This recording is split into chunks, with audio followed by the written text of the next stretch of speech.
कि हम आपके द्वारा अब तक सीखे गए विभिन्न ट्रेनिंग ऑपरेशंस का इस्तेमाल करके वॉशिंग मशीन के शाफ्ट को कैसे बना सकते हैं। इस सत्र के अंत में आप सक्षम होंगे एक पारंपरिक खराद मशीन पर विभिन्न ऑपरेशंस करने में। पहले आपको कुछ आवश्यक तैयारियां करनी होंगी। ऑपरेशन शुरू करने से पहले रॉ मटेरियल के आयामों को जानने के लिए इंजीनियरिंग ड्राइंग और क्रिटिकल टॉलरेंस को ध्यान से देखें। साथ ही आपको ऑपरेशंस के क्रम की भी योजना बनानी होगी ताकि जॉब होल्डिंग बदलावों की संख्या कम से कम रहे।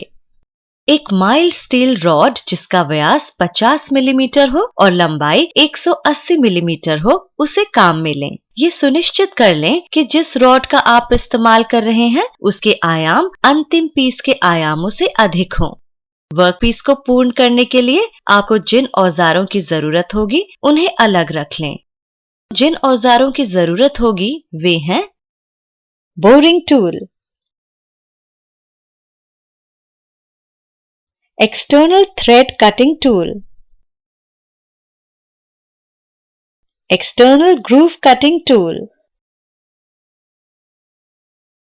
facing tool या outer diameter turning tool, internal groove cutting tool, internal threading cutting tool, taper shanked twist drill,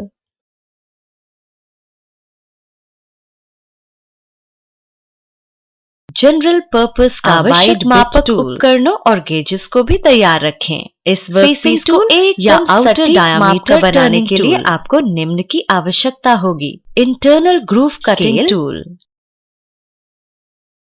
vernier caliper, external thread cutting tool, depth vernier, internal thread dial gauge, internal boring gauge, external thread gauge, taper shanked twist drill। तैयारी के महत्वपूर्ण चरण निम्न हैं। Engineering drawing को अच्छी तरह पढ़ना, उचित रॉ मटेरियल चुनना, कटिंग टूल चुनना, मापक उपकरण और गेजेस चुनना। हो चुकी है तो आइए शुरू करते हैं। चलिए स्विच ऑन करके मशीन को शुरू करें। आप जो केस कर रहे हैं उसके अनुसार रेजोल्यूशन पर मिनट वेरिएशन और फीड सेट करें। ठीक है,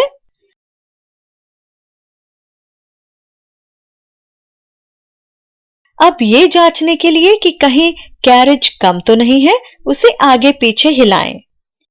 जब आप पाएं कि सभी कुछ अपने सही स्थान पर है तो वर्कपीस को जॉज में सेट करें।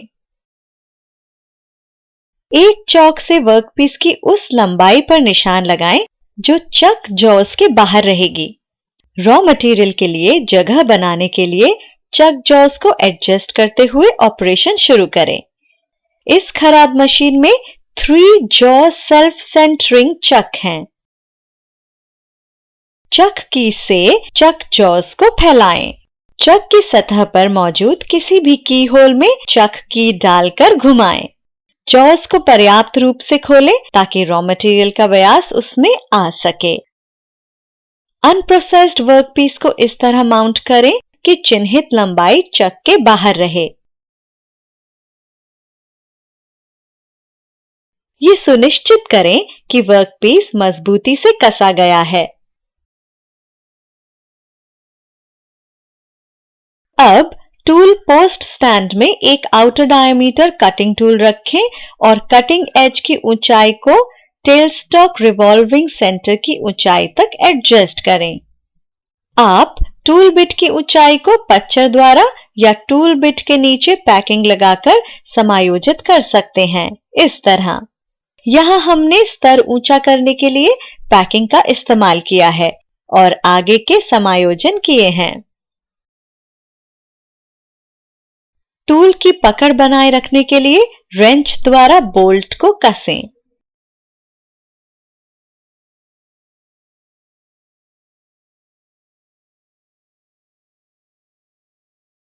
कैरेज को मूव करें और टूल बिट को रॉ मटेरियल के किनारे तक ले आएं। टूल टिप की ऊंचाई को दोबारा जांचने के लिए फेसिंग ऑपरेशन करें। जैसा कि आप देख सकते हैं कि चूंकि टूल टिप की ऊंचाई पीस के वास्तविक अक्ष से मेल नहीं खा रही है, इसलिए एक नुकीला सा उभार बन गया है। इसे सुधारने के लिए टूल के नीचे कागज की पैकिंग लगाएं, जिससे टूल टिप की ऊंचाई बढ़ जाएगी।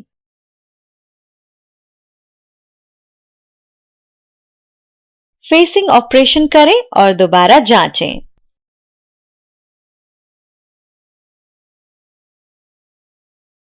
वो नुकीला उभार अब छिल चुका है और हम टर्निंग ऑपरेशन के लिए तैयार हैं। चलिए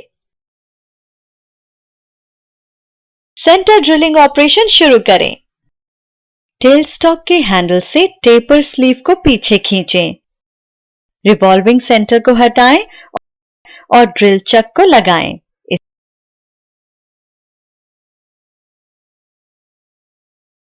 इसके बाद ड्रिल चक के जॉस को ढीला करें और सेंटर ड्रिल जोड़ें। इसे चक की से नीचे की ओर कसें, ठीक इसी तरह।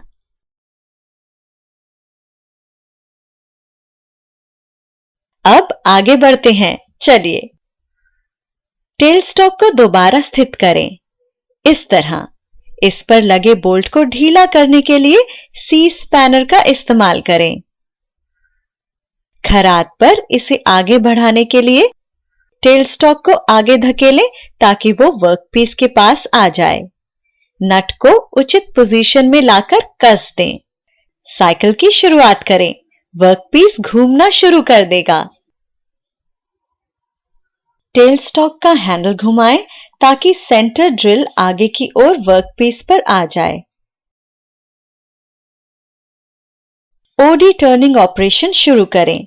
सबसे पहले एक वर्नियर कैलिपर की मदद से वर्कपीस की उस लंबाई को मापें जहां तक आउटर डायामीटर टर्निंग करना है। कैरेज के हैंडल से टूल पोस्ट को वर्कपीस के पास लाएं। टूल बिट को वर्कपीस के इतना अंदर करें कि वो उसकी सतह को छुए। वर्कपीस पर आवश्यक लंबाई पर एक चिन्ह लगाएं। समकेंद्रित सतह को एक्सपोज यानी अनावृत करने के लिए एक ट्रायल डेप्थ कट लगाएं, इस तरह। इस व्यास को वर्नियर कैलिपर की मदद से मापें। ये व्यास आगामी कट्स के लिए एक संदर्भ के रूप में काम आएगा। अब अगला चरण है संदर्भ व्यास को ध्यान में रखते हुए क्रॉस स्लाइड डायल पर 0 सेटिंग करना।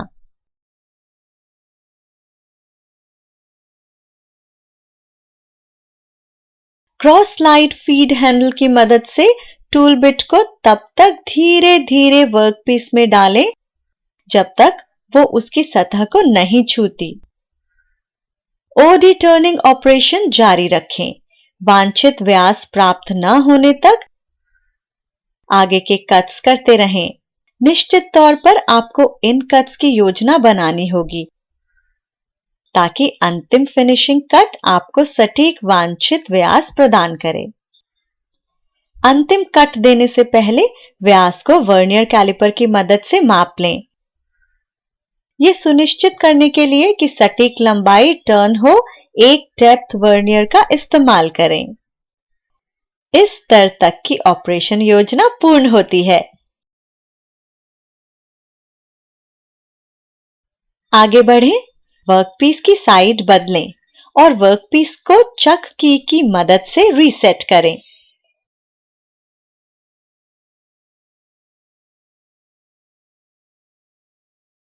तीनों चक की पोजीशंस का इस्तेमाल करते हुए चक की को कसें ताकि पकड़ मजबूत और एक समान हो।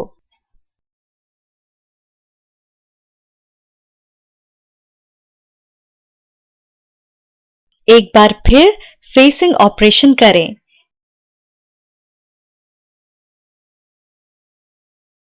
सेंटर ड्रिल से वर्कपीस पर एक छेद बोर करें। वर्कपीस को केंद्रों के बीच पकड़े रखने के लिए आपको इस छेद की जरूरत होगी।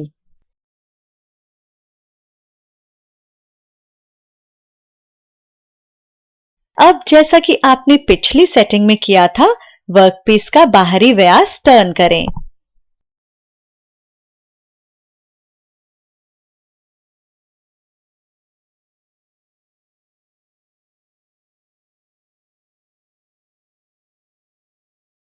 जब वो वांछित आकार तक पूरा हो जाए तो आप चैम्फरिंग ऑपरेशन कर सकते हैं।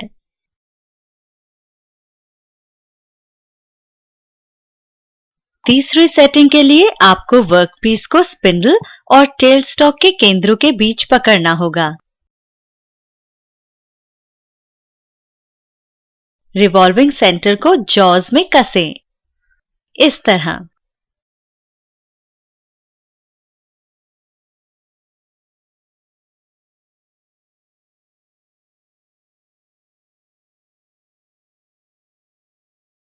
वर्कपीस को जॉब कैरियर से पकड़ें।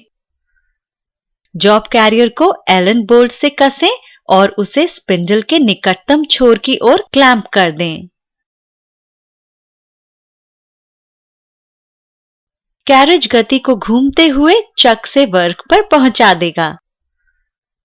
वर्कपीस केंद्रों के बीच स्थित है और सेंटर रिवॉल्विंग सेंटर के सहारे टिका है।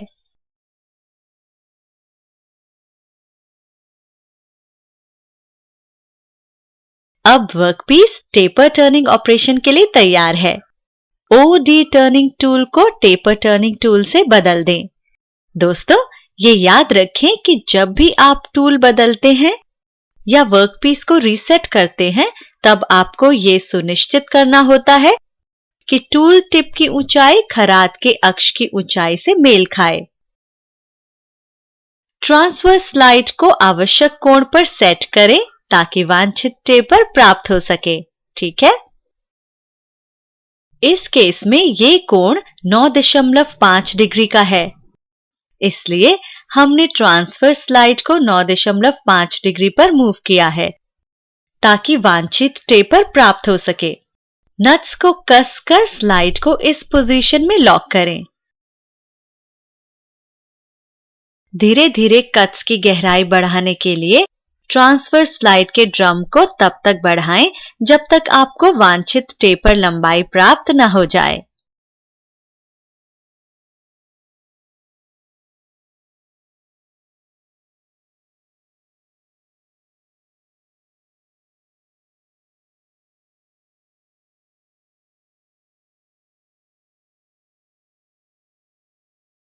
आगे बढ़ते हुए वर्कपीस के बाहरी व्यास पर एक ऊपरी कट देने के लिए तैयार हो जाएं। टूल को एक एक्सटर्नल ग्रूव कटिंग टूल से बदलें।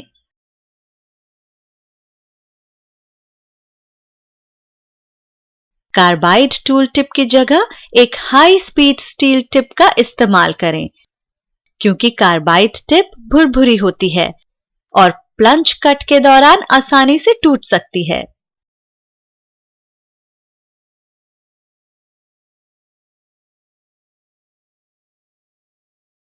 एक वर्नियर कैलिपर से ग्रूव का सटीक व्यास ज्ञात करें।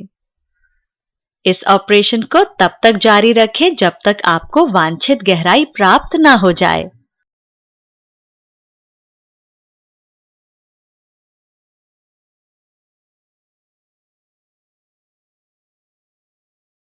अब ग्रूव कटिंग टूल को ओडी टर्निंग टूल से बदलें और चैम्फरिंग ऑपरेशन करें।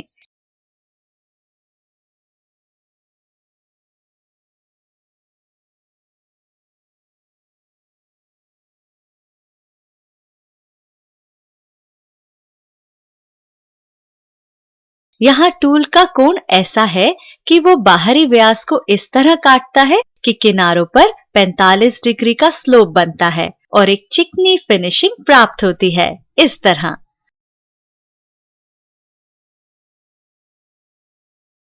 ऑपरेशन के अंतिम चरण पर आते हैं।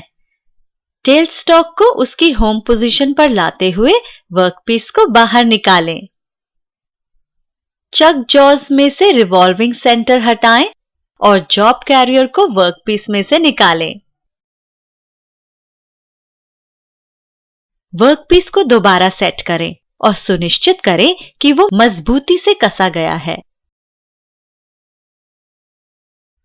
टेल स्टॉक के रिवॉल्विंग सेंटर को टेपर शैंक्ड ट्विस्ट ड्रिल से बदलें। आपको पहले टेपर शैंक्ड ट्विस्ट ड्रिल को मध्यमवर्ती स्लीव से जोड़ना होगा और फिर इसे टेल स्टॉक में जोड़ना होगा। ड्रिल को आवश्यक गहराई तक संचालित करने के लिए उस पर एक चिन्ह लगाएं।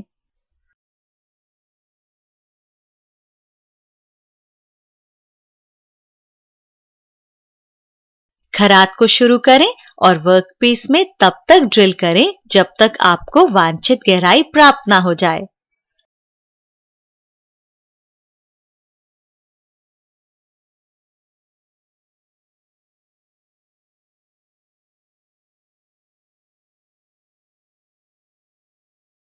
कैरेज को खिसकाएं और ड्रिल को हटाएं। जो छेद आपने अभी ड्रिल किया है उसके व्यास से थोड़ा कम व्यास वाला बोरिंग टूल लोड करें। बोरिंग ऑपरेशन करें।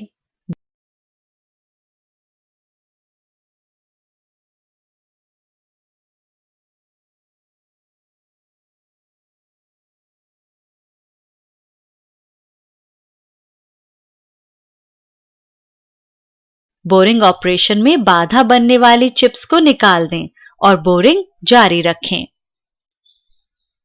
बोर की गहराई जांचने के लिए डेप्थ वर्नियर का इस्तेमाल करें। अब एक वर्नियर कैलिपर से व्यास मापें। आवश्यकता अनुसार व्यास को बढ़ाएं। आंतरिक व्यास को चैम्फर करते हुए बोरिंग ऑपरेशन समाप्त करें।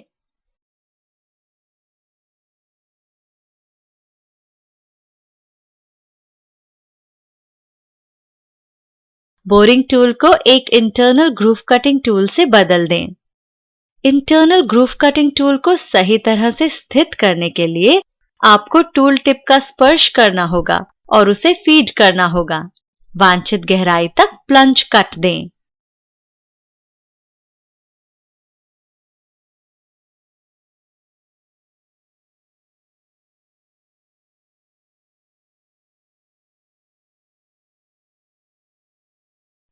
एक बार फिर उस सतह पर जहां कोई थ्रेड्स नहीं काटने हैं वहां ओडी टर्निंग ऑपरेशन करें।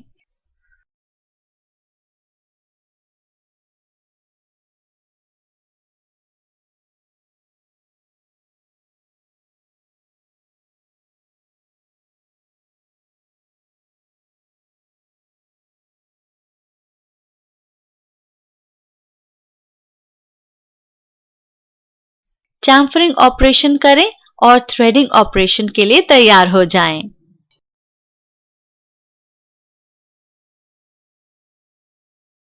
थ्रेड पिच के अनुसार चार्ट में से लीवर्स और गियर्स का चुनाव करें। चूंकि यहां हम 1.5 मिलीमीटर के पिच के थ्रेड को बना रहे हैं, इसलिए चार्ट बताता है कि हम फीड लीवर को 5वें स्थान पर सेट करें।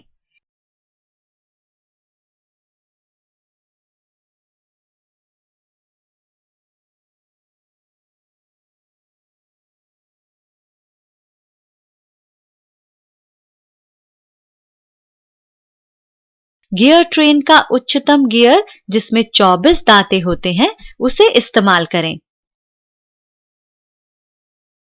इस प्रकार गियर रेशो यानी कि अनुपात लीवर C पोजीशन पर सेट है। अगर आप एक दाएं हाथ का थ्रेड बना रहे हैं तो चक को रिवर्स दिशा में सेट करें ताकि वो दाएं हाथ का थ्रेड बनाए।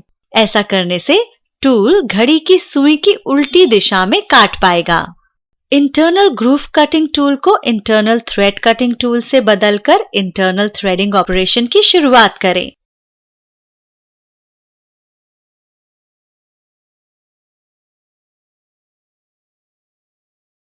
थ्रेड कट्स की उचित ज्यामिति सुनिश्चित करने के लिए छोटे डेप्थ कट्स दें।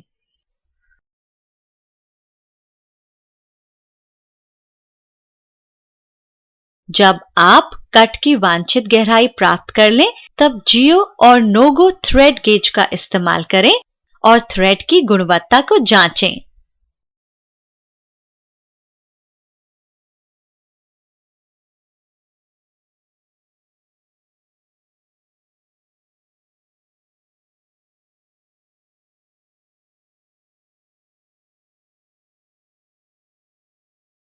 इंटरनल थ्रेड कटिंग टूल को एक्सटर्नल थ्रेड कटिंग टूल से बदलें और वर्कपीस के बाहरी व्यास पर एक्सटर्नल थ्रेडिंग करें।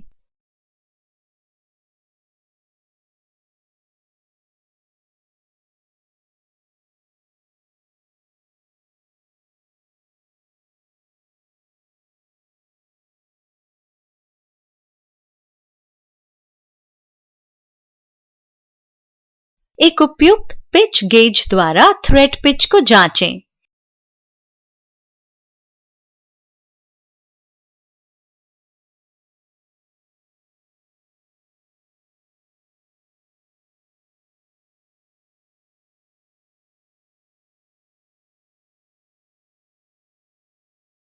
एक ब्रश से सतह को साफ करें।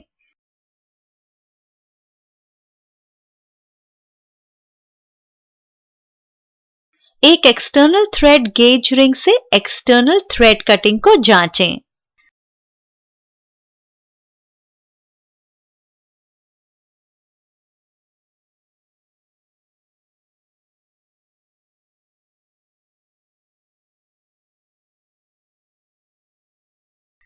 अंत में सबसे महत्वपूर्ण पार्टिंग ऑपरेशन करें। एक्सटर्नल थ्रेड कटिंग टूल को पार्टिंग टूल से बदलें। इस तरह उस लंबाई को चिन्हित करें जिसे काटना है और वर्कपीस से अलग करना है।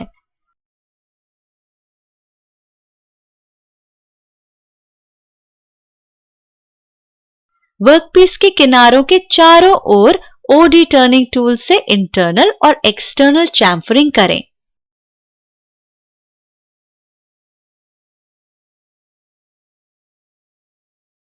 अब वर्कपीस पूरा हो चुका है।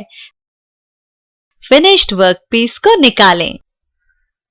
किसी कंपोनेंट को मशीन करने की पूरी प्रक्रिया को जानने के लिए इस प्रैक्टिकल गाइड का इस्तेमाल करें। आइए कंपोनेंट को पूरा करने की प्रक्रिया के मुख्य चरणों को दोहराते हैं। चरण 1, मशीन को ऑन करें। चरण 2, मशीन को तैयार करें। चरण 3, वर्कपीस को सेट करें। चरण 4, टूल को सेट करें। चरण 5, टूल टिप की ऊंचाई को संरेखित करें। चरण 6, सेंटर ड्रिलिंग ऑपरेशन करें। चरण 7, ओडी टर्निंग ऑपरेशन करें। चरण 8, वर्कपीस को दोबारा सेट करें। चरण 9, फेसिंग और सेंट्रल ड्रिलिंग ऑपरेशन करें। चरण 10, ओडी टर्निंग ऑपरेशन करें।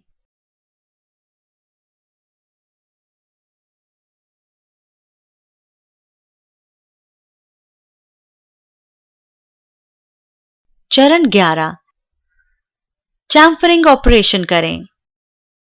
चरण 12, वर्कपीस को केंद्रों के बीच पकड़ें। चरण 13, टेपर टर्निंग ऑपरेशन करें। चरण 14, एक्सटर्नल ग्रूविंग ऑपरेशन करें। चरण 15, चैम्फरिंग ऑपरेशन करें। चरण 16, वर्कपीस को दोबारा सेट करें। चरण 17, ड्रिलिंग ऑपरेशन करें। चरण 18, बोरिंग ऑपरेशन करें। चरण 19, इंटरनल ग्रूविंग ऑपरेशन करें। चरण 20, ओडी टर्निंग ऑपरेशन करें।